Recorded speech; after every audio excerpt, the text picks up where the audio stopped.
Hi friends, ಇವತ್ತು egg masala ಮಾಡೋಣ.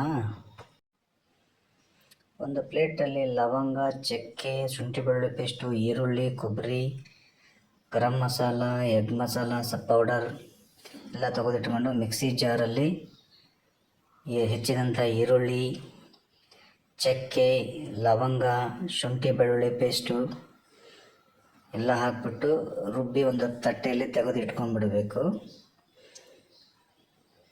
ಅದಾದ ನಂತರ ಮತ್ತೆ ಮಿಕ್ಸಿ ಜಾರಲ್ಲಿ ಕೊಬ್ಬರಿಯನ್ನು ಹಾಕಿ ಅದನ್ನು ಮಿಕ್ಸಿ ಹೊಡೆದು ತೆಗೆದಿಟ್ಕೋಬೇಕು. ಮತ್ತು ಸ್ಟವ್ ಆನ್ ಮಾಡಿ ಒಂದು ಪಾತ್ರೆಯನ್ನು ಇಟ್ಟು ಅದಕ್ಕೆ 2 ಸ್ಪೂನ್ ಆಯಿಲನ್ನು ಹಾಕಿ ರುಬ್ಬಿದಂತಹ ಮಸಾಲ ಪದಾರ್ಥವನ್ನು ಹಾಕಬೇಕು. ಸ್ವಲ್ಪ ಬೆಂದ ಮೇಲೆ ಅದೇ ಪಾತ್ರೆಗೆ ಮತ್ತೆ ರುಬ್ಬಿದಂತಹ ಕೊಬ್ಬರಿಯನ್ನು ಹಾಕಬೇಕು.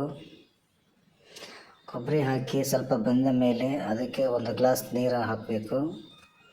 ನೀರು ಹಾಕಿ ಅದಾದ ಮೇಲೆ ಖಾರ ಪುಡಿ, ಉಪ್ಪು, ಗರಂ ಮಸಾಲ, ಸ್ವಲ್ಪ chicken masala, egg masala powder ಅಷ್ಟು ಹಾಕಬೇಕು.